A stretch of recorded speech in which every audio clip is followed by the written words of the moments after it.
అస్సలాము అలైకుం వరహమతుల్లాహి వబర్కాతుహు. సోదరులారా సోదరీమణులారా, ఈరోజు రెండు పుణ్యకార్యాల నిమిత్తం నేను ఒక ప్రయాణంలో ఉన్నాను.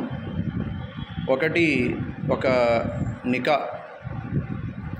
హాఫీజ్ సర్వర్ అని చెప్పి నా స్నేహితుడు భీమవరం చిన్నమేరంలో ఇమామ్గా పనిచేస్తుంటారు. ఆయన తమ్ముడి యొక్క నికా కోసం నేను రావడం జరిగింది. ఆ తర్వాత ఆకివీడు మౌలానా ఉస్మాన్ గారు అని ఒక ఆయన ఉన్నారు. వాళ్ళ అబ్బాయి యొక్క అకీకా ఈరోజు చేస్తున్నారంటే అక్కడ కూడా వెళ్ళాలని చెప్పి దారిలో నా స్నేహితుడు ఎవరైతే అర్షద్ భాయ్ ఉన్నారో ఇక్కడ ఆగి అర్షద్ నేను కలిసి ఈ రెండు ప్రయాణాలు చేసామన్నమాట.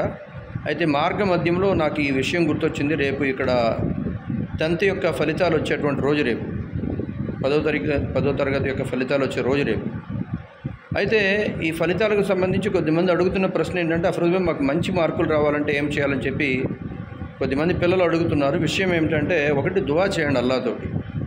రెండవది ఏంటంటే, అతి ముఖ్యంగా తల్లిదండ్రులు అంటే మీరైనా నేనైనా ఈ మార్కుల విషయంలో ఈ పొరపాటు అస్సలు చేయకూడదు. ఏంటి ఆ పొరపాటు అంటే, ఒకటి వారిని దెప్పి పొడవడం. మీ అక్కకి బాగానే వచ్చినాయి కదా నీకు మార్కులు రాకపోవడమే, మీ అన్నకి బాగానే వచ్చినాయి కదా నీకు మార్కులు రాకపోవడమే, మీ తమ్ముడికి బాగానే వచ్చినాయి కదా నీకు మార్కులు రాకపోవడమే దెప్పకూడదు.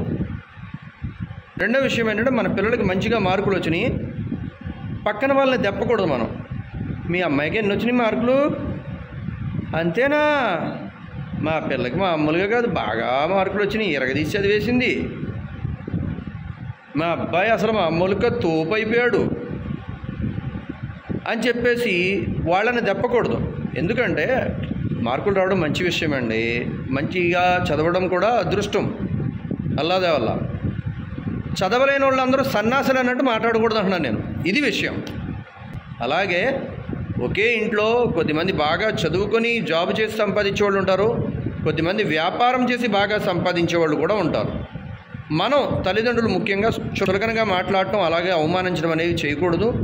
దీనివల్ల వాళ్ళ మనసు బాధపడే అవకాశం ఉంది. మీకు కూడా చెప్తున్నాను, పిల్లలు మీకు కూడా ముఖ్యంగా, నాకు మంచి మార్కులు రావాలి గురువుగారు, ఏం చదవాలి ఏంటని ఇప్పుడు కాదు, మీరు ఆ గేమ్లు అట్టుకొని ఆ ఫోన్లు అట్టుకొని ఉన్నారు చూసారా, మీ అమ్మలు ఎదురుగా మీ అమ్మ నిన్ను తిడుతున్నారని సిగ్గు లేకుండా అదే ఫోన్ అట్టుకొని ఆడేం చూసారా, అప్పుడు జాగ్రత్త పడాలి మనం.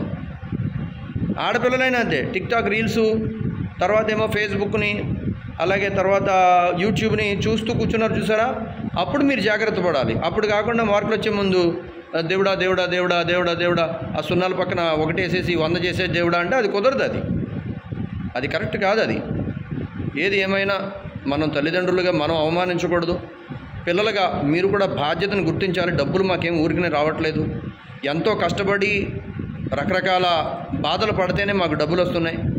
మేము తినడానికి సరిగ్గా లేకపోయినా మేము మంచిగా మిమ్మల్ని చదివించాలని మేము డబ్బులు ఖర్చు పెడుతున్నాం, వాటిని కాస్త విలువ ఇవ్వండి. జజాకుముల్లాహు ఖైరా.